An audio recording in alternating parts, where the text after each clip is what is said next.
नमस्कार, मैं हूं प्रखर श्रीवास्तव। हमारे खास कार्यक्रम पूरा सच में आपका स्वागत है। और खबरों की दुनिया में पूरा सच बहुत जरूरी होता है, क्योंकि झूठ से भी खतरनाक होता है अधूरा सच, और उसी तरह खतरनाक होती है अधूरी खबर। इसलिए हर खबर का पूरा सच हम आपको बताएंगे, वो भी तथ्यों, तर्कों और सबूतों के साथ। तो आइए बिना देर किए देखते हैं पूरा सच।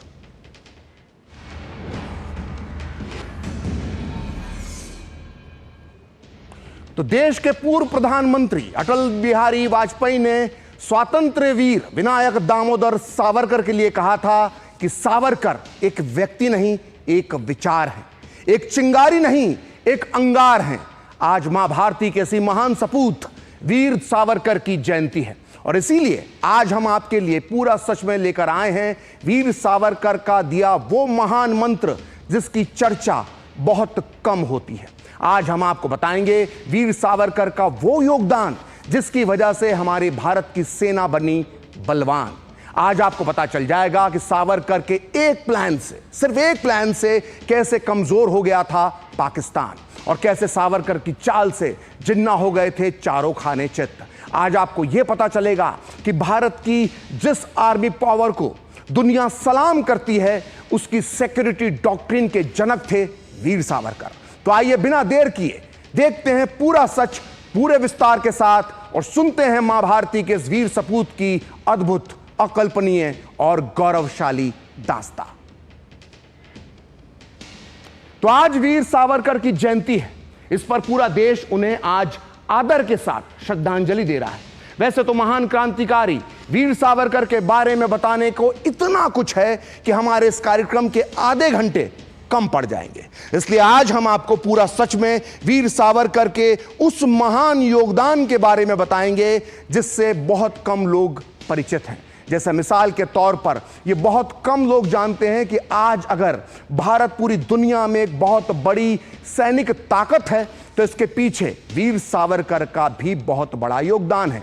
यह कहना बिल्कुल अतिशयोक्ति नहीं होगी कि भारत के सिक्योरिटी डॉक्ट्रिन के जनक कोई और नहीं बल्कि स्वयं वीर सावरकर हैं। आपको शायद यह नहीं पता होगा कि अगर वीर सावरकर ने हिंदुओं की सेना में भर्ती नहीं करवाई होती, तो शायद आजादी के तत्काल बाद ही पाकिस्तान की जो सेना है वो भारत के आधे से ज्यादा हिस्से को निगलने का या हड़पने का प्लान बना सकती थी। और वीर सावरकर की शान में इतनी बड़ी बात मैं ऐसे ही नहीं कह रहा। आज पूरा सच में मैं आपको तथ्यों, तर्कों और सबूतों के साथ भारतीय सेना के निर्माण में वीर सावरकर के इस महान योगदान के बारे में बताऊंगा। शायद आपको यह पता नहीं होगा कि आजादी के 10 साल पहले तक, या यूं कहें कि दूसरे विश्व युद्ध के पहले तक, ब्रिटिश इंडियन आर्मी में मुसलमानों की संख्या बहुत ज्यादा थी और हिंदुओं की संख्या बहुत कम थी। सेना में मुसलमानों का वर्चस्व था, और अगर वीर सावरकर इस मुस्लिम वर्चस्व को नहीं तोड़ते तो बंटवारे के बाद पाकिस्तान के सैनिकों की संख्या बहुत ज्यादा होती और भारत के सैनिकों की संख्या कम होती, और इसका क्या अंजाम होता, यह बात एक सामान्य बुद्धि का इंसान भी समझ सकता है। आपको यह भी पता होना चाहिए कि जब 1947 में हमारे देश का बंटवारा हुआ, तो सेना के ज्यादातर मुस्लिम सैनिकों ने पाकिस्तान की सेना में जाना पसंद किया था। आइए अब आपको बताते हैं कि अंग्रेजों को भारतीय सैनिकों की आखिर जरूरत क्यों थी, और वीर सावरकर ने इसका कैसे लाभ सीधे हिंदुओं को तक और भारत तक पहुंचाया। दरअसल वो दूसरे विश्व युद्ध का दौर था। अंग्रेज बुरी तरह से घिरे हुए थे। उन्हें भारतीय युवकों की सेना में जरूरत थी। दूसरे विश्व युद्ध को दूरदृष्टा वीर सावरकर ने एक अवसर की तरह देखा, क्योंकि वो किसी भी कीमत पर हिंदू समाज का सैन्यकरण करना चाहते थे। खास बात है कि उस दौर में भारत के आम लोगों को हथियार रखने का लाइसेंस भी नहीं मिलता था। ऐसे में वीर सावरकर ने हिंदू युवाओं से आह्वान किया कि वो सेना में भर्ती हो। उन्होंने पूरे देश का चक्रवाती दौरा किया, और इसी दौरान 1941 में कानपुर की एक सभा में उन्होंने जो कहा था, उससे उनकी दूरदृष्टि का अंदाजा लगाया जा सकता है। वीर सावरकर ने कानपुर में कहा था कि आज ब्रिटिश सरकार की मजबूरी है कि वो अपने हाथों में हथियार और गोला बारूद सौंप रही है। पहले आपको पिस्तौल रखने पर कारावास हो जाता था, लेकिन आज कांग्रेस आपको राइफल, माफ कीजिएगा, लेकिन आज अंग्रेज आपको राइफल, मशीन गन और तोप दे रहे हैं। हिंदू युवाओं को पूर्ण प्रशिक्षित सैनिक और सेना में अधिकारी बनना चाहिए। नौसेना के जहाज और लड़ाकू विमान भी हमारे हाथों में होंगे। आपको कागज से आजादी नहीं मिलेगी। आजादी तब मिलेगी जब आपके कंधों पर राइफल होगी। देश भर के हिंदू संगठनों को सबसे महत्वपूर्ण काम यह करना चाहिए कि वो अपनी सारी ऊर्जा और ताकत हिंदुओं को हथियारबंद करने में लगा दें। जो लड़ाई हमारे देश की सीमा तक आ पहुंची है वो हमारे लिए खतरा भी है और मौका भी। इन दोनों का तकाजा है कि हिंदुओं का सैन्यकरण किया जाए। हर गांव और शहर में हिंदू महासभा युवाओं को थल सेना, वायुसेना और नौसेना में शामिल करने के लिए प्रेरित करे। और अपने इसी ऐलान के साथ वीर सावरकर ने हिंदू महासभा के मंच तले पूरे भारत में हिंदू युवाओं की सेना में भर्ती की जबरदस्त मुहिम चला दी। नतीजा यह हुआ कि बड़ी तादाद में हिंदू सेना में भर्ती होने लगे। वामपंथी इतिहासकार सावरकर के इस कदम की आलोचना करते हुए उन्हें ब्रिटिश सरकार का सहयोगी साबित करने की कोशिश करते हैं, लेकिन हमेशा फेक नैरेटिव सेट करने वाले ये वामपंथी इतिहासकार ये नहीं बताते कि वीर सावरकर ने आखिर ऐसा क्यों किया था। दरअसल दूसरे विश्व युद्ध के पहले तक ब्रिटिश इंडियन आर्मी में मुसलमानों की संख्या बहुत ज्यादा थी। वीर सावरकर जानते थे कि आजादी के बाद भारत चाहे एक मुल्क रहे या दो हिस्सों में बंट जाए, सेना की यह स्थिति बहुत घातक होगी। वो जानते थे कि अगर पाकिस्तान बन जाएगा तो जाहिर है पाकिस्तान के सैनिकों की संख्या ज्यादा होगी, और अगर देश का बंटवारा नहीं होता है तब भी मुस्लिम सैनिकों की इतनी तादाद मोहम्मद अली जिन्ना को बहुत ज्यादा शक्तिशाली बना देगी और इसका अंजाम हिंदू मुस्लिम गृह युद्ध होगा। अगर आपको लगता है कि भारतीय सेना में मुसलमानों की इतनी बड़ी संख्या से सिर्फ सावरकर परेशान थे, तो ऐसा नहीं है। मुस्लिम सैनिकों की इस भारी तादाद से डॉक्टर बाबा साहेब भीमराव अंबेडकर भी चिंतित थे, और अपनी इस चिंता को डॉक्टर अंबेडकर ने जाहिर किया है अपनी इस मशहूर पुस्तक पाकिस्तान और द पार्टीशन ऑफ इंडिया, जिसका हिंदी अनुवाद पाकिस्तान अथवा भारत का विभाजन इस वक्त मेरे हाथ में है। और इस किताब के पेज नंबर 104 पर डॉक्टर अंबेडकर जो लिखते हैं उसे जय भीम जय मीम का नारा लगाने वालों को बहुत ध्यान से सुनना चाहिए। डॉक्टर अंबेडकर इस किताब में लिखते हैं कि मुस्लिम सैनिकों की संख्या 50% भी है तो यह बहुत ज्यादा है, और यह हिंदुओं के लिए खतरे की घंटी है। हिंदुओं को इस बात की समझ ही नहीं है कि उन्हें सेना से अलग रखे जाने की वजह वो अपनी रक्षा करने में कितने कमजोर हैं। सेना में मुसलमानों के अनुपात को कम किया जा सकता है, और जो लोग ये काम कर सकते हैं उन्हें यह काम करने देना चाहिए। क्या अफगानिस्तान के आक्रमण के समय हिंदू लोग ऐसी सेना पर निर्भर रह सकते हैं? सिर्फ तथाकथित राष्ट्रवादी यानी कांग्रेस के नेता इस प्रश्न का उत्तर हाँ में देंगे, लेकिन यथार्थवादी यानी रियलिस्टिक लोग इसका उत्तर देने से पहले जरूर सोचेंगे, क्योंकि वो जानते हैं कि मुसलमान हिंदुओं को काफिर समझते हैं जिनकी रक्षा करने के बजाय उनका सफाया कर देना चाहिए। तो डॉक्टर BR अंबेडकर ने पाकिस्तान और द पार्टीशन ऑफ इंडिया में इतनी बड़ी बात कही थी और ये कहा था कि हिंदुओं को सेना में शामिल होना चाहिए। तो डॉक्टर अंबेडकर ने ये सारी बातें सिर्फ किताब में ही नहीं लिखी, बल्कि अपने भाषणों में भी उन्होंने सेना में मुसलमानों की बढ़ती संख्या को कम करने की बात कही थी। फरवरी 1942 में मुंबई के वागले हॉल में डॉक्टर अंबेडकर ने अपने भाषण में कहा था कि भारतीय सेना में मुसलमानों के दबदबे को कम करना एक समझदारी का काम होगा। दरअसल आज जो लोग बाबा साहेब अंबेडकर और वीर सावरकर को अलग अलग चश्मे से देखने की चाल चलते हैं, उन्हें यह पता होना चाहिए कि कई मुद्दों पर वीर सावरकर और डॉक्टर अंबेडकर के विचार बिल्कुल एक जैसे होते थे। जैसे ब्रिटिश सेना में भारतीयों की भर्ती के लिए वीर सावरकर की तरह डॉक्टर अंबेडकर ने भी एक बहुत बड़ी मुहिम चलाई थी। डॉक्टर अंबेडकर ने ब्रिटिश भारतीय सेना में अपने महार समाज के युवकों की भर्ती के लिए एक बहुत बड़ा अभियान चलाया था। उनके इस कदम का वीर सावरकर ने जबरदस्त तरीके से समर्थन किया था। इन दोनों महान नेताओं के एक जैसे समान विचारों का वर्णन मिलता है एक किताब में, जिसका नाम है डॉक्टर बाबा साहेब अंबेडकर जीवन चरित्र, और जिसे लिखा है महान लेखक पद्म भूषण धनंजय कीर ने। इस किताब को डॉक्टर अंबेडकर पर लिखी सबसे ऑथेंटिक पुस्तक माना जाता है, और खुद डॉक्टर अंबेडकर ने इस किताब का अनुमोदन किया था।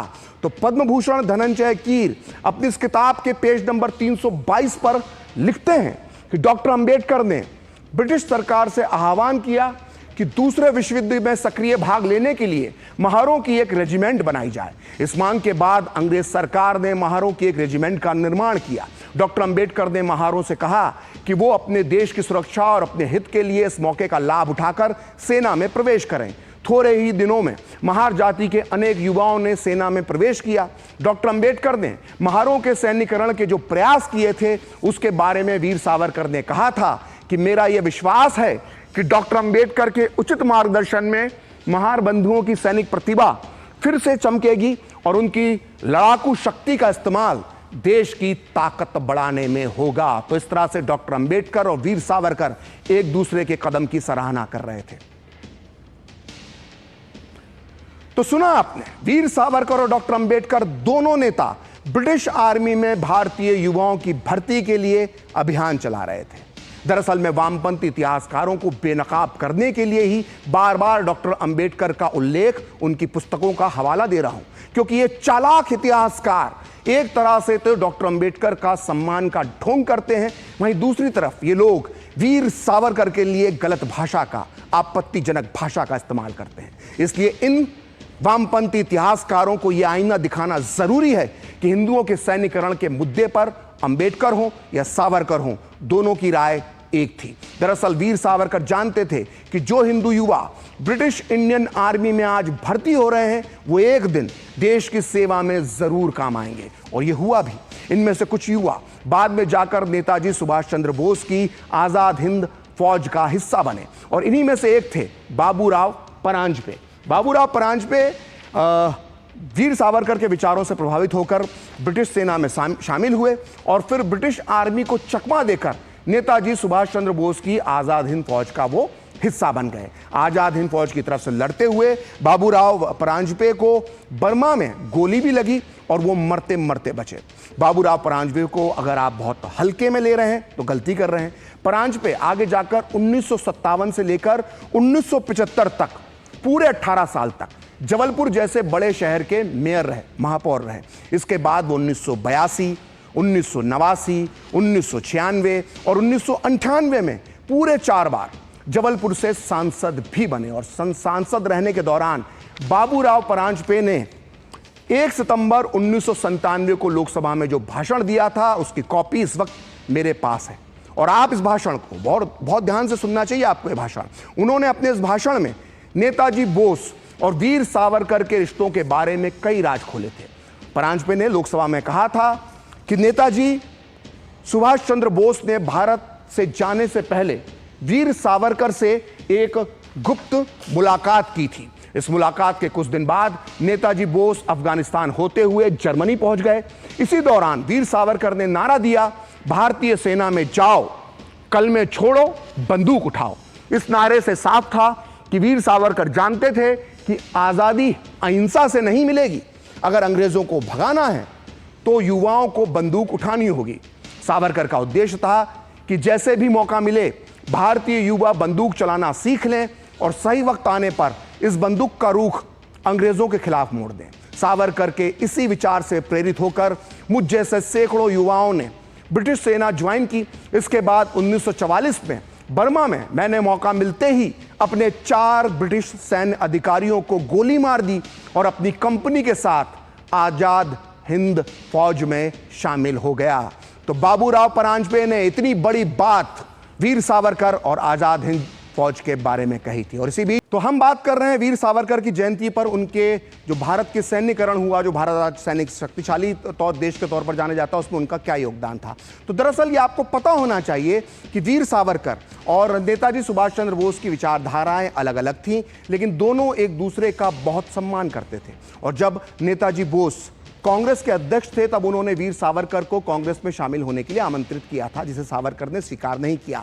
इसी तरह यह माना जाता है कि वीर सावरकर के सैन्य भर्ती अभियान के पीछे भी कहीं ना कहीं बोस और सावरकर का एक जैसा मकसद रहा होगा। आइए इससे जुड़ा एक सबूत हम आपके सामने दिखाते हैं, जो इस वक्त आपकी टीवी स्क्रीन पर भी चल रहा है और मेरे साथ मेरे हाथ में भी ये मौजूद है। और ये सबूत मौजूद है भारत सरकार के नेशनल आर्काइव में। असल में ये एक पत्र है जो आजाद हिंद फौज के एक सैनिक के.एन. राव सिराई ने 31 मई 1946 को सरदार पटेल को लिखा था। इस पत्र में क्या लिखा है इसे आप खुद पढ़िए। आज भी कुछ सैनिक ऐसे हैं मैं चाहूँगा कि ग्राफिक्स चलाएं। तो राव साहब इस पत्र में सरदार पटेल को लिखते हैं कि आज भी कुछ सैनिक ऐसे हैं जो दिल से आज़ाद हिंद फौज में विश्वास रखते हैं और नेताजी बोस को अपना आदर्श मानते हैं।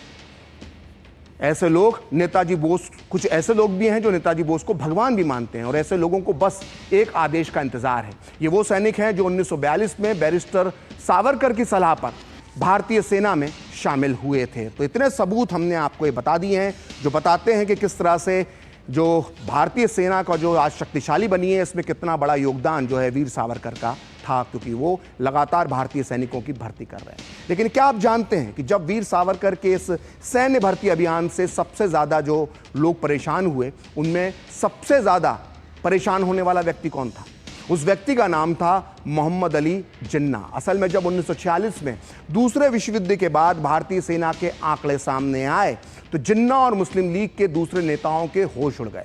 वीर सावरकर के प्रयासों की बदौलत हिंदू अब भारतीय फौज में बहुसंख्यक बन चुके थे। 1946 तक आते आते जिन्ना ने मुस्लिम लीग के मुखपत्र डॉन अखबार में चिंता जताई कि जिस तेजी से सेना में हिंदू शामिल हो रहे हैं वो एक खतरनाक संदेश है। असल में सावरकर की इस मुहिम से जिन्ना को बहुत बड़ा धक्का लगा था।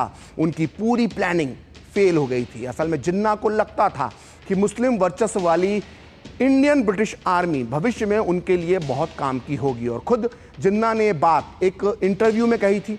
जिन्ना ने अमेरिका की एसोसिएट प्रेस को 8 नवंबर 1945 को एक इंटरव्यू दिया था और ये इंटरव्यू प्रकाशित हुआ है एक बहुत मशहूर किताब, बहुत बेस्ट सेलर बुक, जिसका नाम है क्रिएटिंग ए न्यू मदीना।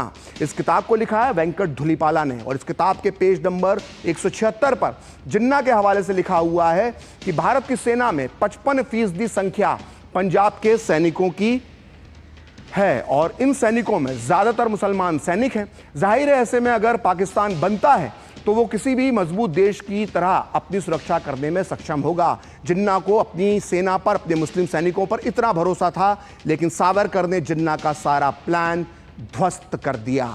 तो वीर सावरकर ने ना सिर्फ सेना में हिंदू युवाओं की भर्ती करवाई, बल्कि उन्होंने इस दौरान ये भी कोशिश की कि भारतीय लोग स्वदेशी हथियारों के निर्माण में भी आत्मनिर्भर बने। आज पीएम मोदी की सरकार इसी दिशा में काम कर रही है। आइए सुनते हैं इस बारे में वीर सावरकर पर बेस्ट सेलर पुस्तक लिखने वाले लेखक चिरायु पंडित का क्या कहना है। सावरकर ने सैनिकीकरण के साथ साथ सैनिक उद्योगीकरण का भी पुरस्कार किया, जिससे भारत के जो उद्योगपति थे वे सेना के शस्त्र बनाने लगे और हिंदुस्तान एयरक्राफ्ट लिमिटेड नाम से एक private investor Walchand Hirachand group जो है, उन्होंने एक विमान बनाने की फैक्ट्री बनाई। हालांकि वो बाद में HAL हिंदुस्तान एरोनॉटिक्स लिमिटेड सरकार ने जापान का भय देखते हुए वो हस्तगत कर ली। लेकिन ऐसे सब प्रयासों के कारण ही देश रक्षा के क्षेत्र में जब स्वतंत्र हुआ तब आत्मनिर्भर था। ये बात भी हमें नहीं भूलनी चाहिए। वीर सावरकर वो महान क्रांतिकारी थे जिन्होंने ना केवल भारत की आज़ादी के लिए काम किया, लेकिन जब वो लंदन गए, ब्रिटेन गए, तब भी इंडिया हाउस के माध्यम से उन्होंने आज़ादी की मशाल जलाई। और जब वो लंदन में थे तो उन्हें कई कष्टों का सामना किया। जो उनका नवजात पुत्र था उसका भारत में निधन हो गया, लेकिन वो भारत नहीं जा सके। इतना ही नहीं, उनके पिता समान बड़े भाई गणेश सावरकर को अंग्रेज सरकार ने काला पानी की सज़ा सुना दी। उनका पूरा घर अंग्रेज सरकार ने नीलाम कर दिया। और इतने कष्टों के बीच वीर सावरकर ने समुद्र के किनारे बसे अंग्रेजी शहर ब्राइटन में एक मराठी में कविता लिखी, जिसके बोल थे सागर प्राण तलमला, यानी हे सागर मुझे ले चलो, मेरी मातृभूमि पर ले चलो। इस कविता को वीर सावरकर की भक्त और दुनिया की सबसे मशहूर गायिका लता मंगेशकर ने भी गाया था। आइए सुनते हैं लता मंगेशकर की मधुर आवाज में वीर सावरकर द्वारा रचित ये कालजयी रचना।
पूरा सच में अब वक्त है एक ब्रेक का, और ब्रेक के बाद पूरा सच में खास पेशकश जारी रहेगी।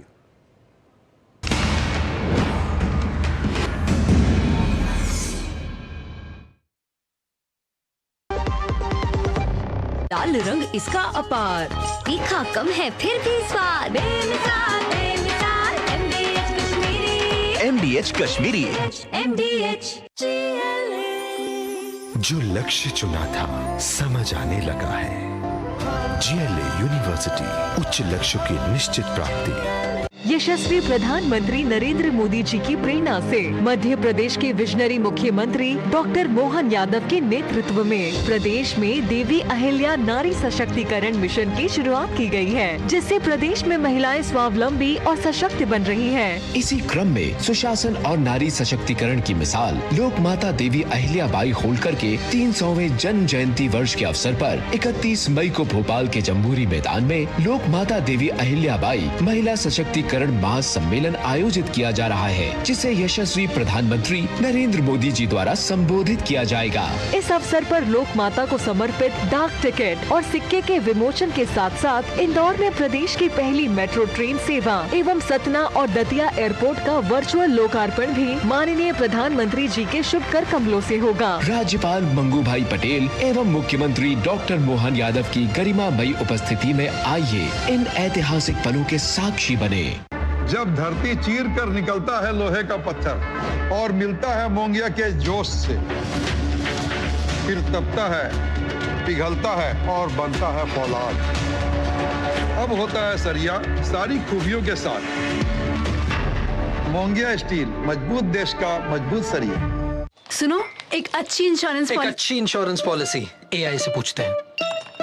एक ऐसी पॉलिसी जिसमें प्रीमियम पेमेंट हो लिमिटेड पर इनकम आती रहे लाइफ टाइम।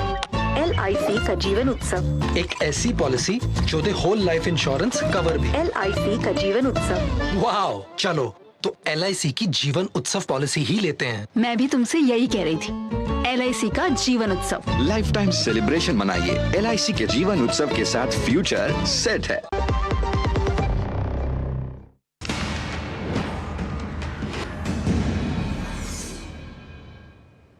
तो ब्रेक के बाद एक बार फिर आपका पूरा सच में स्वागत है। और आज वीर सावरकर की जयंती पर उन्हें पूरे देश में याद किया गया। इस अवसर पर संसद परिसर के संविधान सदन में उन्हें पुष्पांजलि अर्पित की गई। लोकसभा अध्यक्ष ओम बिरला, राज्यसभा के उपसभापति हरिवंश और केंद्रीय मंत्री JP नड्डा ने वीर सावरकर को श्रद्धांजलि दी। PM मोदी ने भी आज़ादी के इस नायक को उनके जन्म जयंती पर श्रद्धांजलि दी। PM मोदी ने वीर सावरकर के त्याग और समर्पण को विकसित भारत के निर्माण में पथ प्रदर्शक बताया। PM मोदी ने अपना ये विचार एक वीडियो के माध्यम से साझा किए, जो इस वक्त अपनी TV स्क्रीन पर देख रहे हैं। तो आज हमने वीर सावरकर को याद किया, उनके बारे में आपको बताया कि किस तरह से वीर सावरकर का जो योगदान था वो कितना महत्वपूर्ण था भारतीय सेना के निर्माण में। तो आज पूरा सच में इतना ही। कल फिर होगी आपसे मुलाकात अपने इस खास कार्यक्रम पूरा सच में किसी और सियासी मुद्दे की पड़ताल के साथ। तो मुझे और मेरी पूरी टीम को दीजिए अनुमति। नमस्कार।